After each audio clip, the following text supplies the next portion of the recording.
Saya akan mempresentasikan Sistem Pertahanan dan Keamanan Negara Indonesia.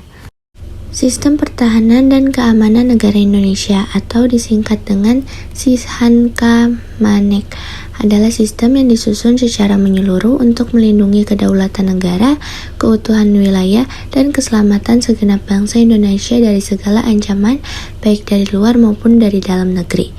Pertahanan negara adalah segala usaha untuk menegakkan kedaulatan negara, keutuhan wilayah negara, kesatuan Republik Indonesia, dan keselamatan segenap bangsa. Pertahanan negara berfungsi untuk mewujudkan dan mempertahankan seluruh wilayah kesatuan Republik Indonesia sebagai satu kesatuan pertahanan. Pertahanan negara dilaksanakan untuk menghadapi segala ancaman dan gangguan terhadap keutuhan bangsa dan negara. Sistem Pertahanan dan Keamanan Negara. Pertahanan dan Keamanan Negara diatur dalam Undang-Undang Dasar NRI tahun 1945 pasal 30 ayat 1-5. Sistem pertahanan dan keamanan negara merupakan fondasi untuk mempertahankan stabilitas bangsa. Berdasarkan Undang-Undang NRI tahun 1945 pasal 30, sistem pertahanan dan keamanan di Indonesia adalah sistem pertahanan dan keamanan rakyat semesta. Sistem pertahanan negara adalah sistem pertahanan semesta untuk menegakkan kedaulatan negara, keutuhan wilayah, dan keselamatan segenap bangsa dari segala ancaman yang melibatkan seluruh warga negara, wilayah, dan sumber daya nasional lainnya. A. Kerakyatan, yaitu seluruh rakyat berprestasi dan pertahanan keamanan negara sesuai dengan kemampuan dan keahlian masing-masing. B. Kesemestaan, yaitu seluruh sumber daya bangsa dan negara mampu memobilisasikan diri guna menanggulangi setiap bentuk ancaman baik dari dalam maupun luar. Dasar Hukum Pertahanan dan Keamanan Negara.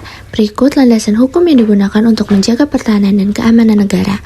Pada alinea keempat, pembukaan Undang-Undang NRI tahun 1945 dalam pembukaan Undang-Undang NRI tahun 1945, keempat terhadap tujuan negara salah satunya melindungi segenap bangsa Indonesia dan seluruh tumpah darah Indonesia. Perlindungan terhadap negara merupakan bentuk dari pertahanan dan keamanan. Pada alinea yang sama, tertulis tujuan negara, yaitu melaksanakan ketertiban dunia berdasarkan kemerdekaan, perdamaian abadi, dan keadilan sosial Indonesia. Indonesia adalah bagian tidak terpisahkan dari dunia. Menjaga ketertiban dunia sama halnya dengan menjaga pertahanan dan keamanan negara. Pasal 30 ayat 1-5 Undang-Undang Dasar NRI tahun 1945, dalam pasal tersebut dijelaskan bahwa ikut serta dalam usaha pertahanan dan keamanan negara merupakan hak dan kewajiban warga negara. TAP MPR nomor 6 tahun 2000 tentang pemisahan TNI dan Polri.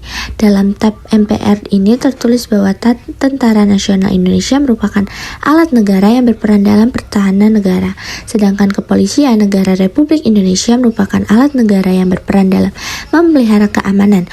Undang-Undang nomor 3 tahun 2002 tentang pertahanan negara. Undang-undang ini mengatakan bahwa pertahanan negara bertujuan untuk menjaga dan melindungi kedaulatan negara, keutuhan wilayah NKRI, dan keselamatan segenap bangsa dari segala bentuk ancaman. Pembangunan nasional di bidang pertahanan dan keamanan negara. Pembangunan nasional dilakukan untuk memperkuat ketahanan nasional. Pembangunan nasional dilakukan pada semua aspek kehidupan. Aspek penting yang perlu diperhatikan dalam pembangunan nasional diantaranya adalah aspek politik, ekonomi, sosial budaya, serta aspek pertahanan dan keamanan. Berikut beberapa tujuan pembangunan nasional di bidang pertahanan dan keamanan negara Indonesia. A. Membantu menegakkan kedaulatan negara. B. Menjaga keutuhan wilayah NKRI. C. Menjaga keselamatan segenap bangsa dari ancaman militer dan non-militer. D. Menjaga agar hukum yang berlaku di masyarakat agar tetap tertib dan tegak sebagaimana semestinya.